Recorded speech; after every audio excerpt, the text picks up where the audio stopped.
Do you ever feel like you're so buzzy and wired that you can't rest even if you try? I get that way sometimes too.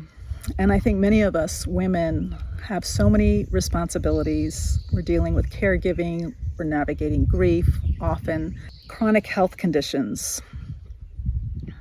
And it's exhausting trying to hold it all together.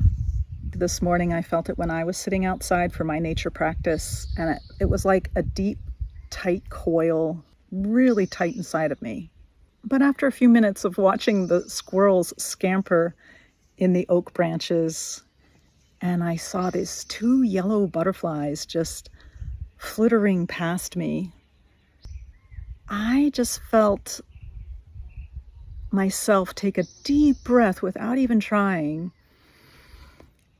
and that tight coil released. It felt so good. I felt way more like myself again.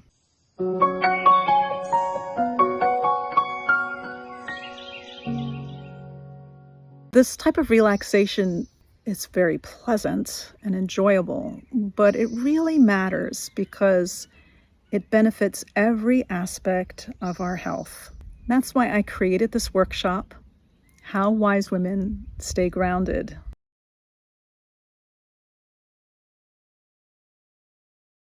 Busy modern life does take us away from nature. We're familiar with what happens, the chronic stress and being overstimulated, that feeling of inflammation, disconnection. And I really see like the pressure to stay youthful is part of disconnection from nature, because nature recognizes all the stages in growth and development. We were never meant to live this way, so disconnected, because for hundreds of thousands of years, we evolved, modern human species evolved in relationship with nature. We relied directly for everything, all our needs, and we still depend on nature. It's just masked by so many things in our modern life. But because we evolved listening to birds, seeing the movement of water and sunlight and the seasonal rhythms, our whole nervous system was developed based on that. I even read a scientific study that said like our ears, they evolved from listening to birds. Japan has done some really interesting studies on forest bathing. They call it Shinrin-yoku.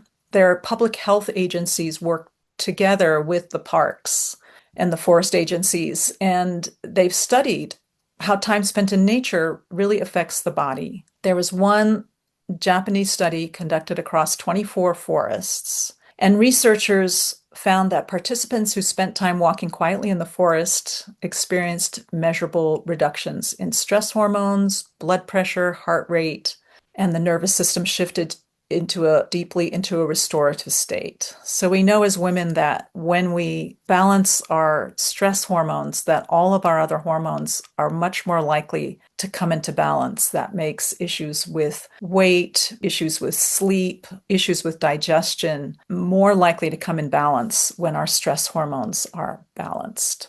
And if you live in a city, don't worry. Nature is everywhere. You never know what you're going to find. It's not about being in the perfect nature spot. It's about having a relationship with where you are. You don't have to live in the country. You don't have to be in the wilderness to benefit. So there was one study, it's called an urban nature cortisol study. Participants just spent 20 to 30 minutes in a place like a park or a yard that felt connected to nature, and they showed significant reductions in cortisol.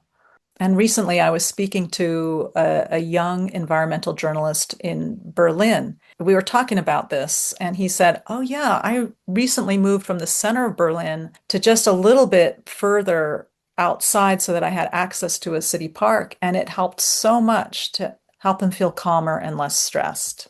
And I love that example because, again, you don't have to have this ideal location. I've really found that sometimes healing begins just by pausing to notice the little things, the sky between buildings, the movement of leaves outside a window, flower growing through a crack in the sidewalk. And you also get to see so many cool things that you didn't expect. I first started the practice of sitting in nature quietly when I was living in Berkeley, and I just opened the front door and sat on my balcony. and I overlooked a parking lot and a very ugly backyard with nothing in it but a broken down car, and then these tennis courts. And I thought, oh, this isn't nature enough for me. But the thing was, as I listened, I could really see and hear so many things. Like, I'll never forget the moment I saw this big flock of cedar waxwings, and the time that I saw a squirrel that wasn't running away from me, but it was actually lying against a branch, like in this position of repose that was so beautiful. I had never seen a squirrel like that. You could see his belly and everything. One time I saw a raccoon waddle into a bush by a busy sidewalk, and people walked by, not even noticing that there was this huge raccoon 6 inches away from them on this side of this Berkeley sidewalk. And I did enjoy this book, The Nature Fix by Florence Williams. And she said, short exposures to nature can make us less aggressive, more creative, more civic minded, and healthier overall. I also love this book, Braiding Sweetgrass. This is a more well known book. Robin Wall Kimmerer is an indigenous woman from Minnesota, and she said, paying attention is a form of reciprocity with the living world.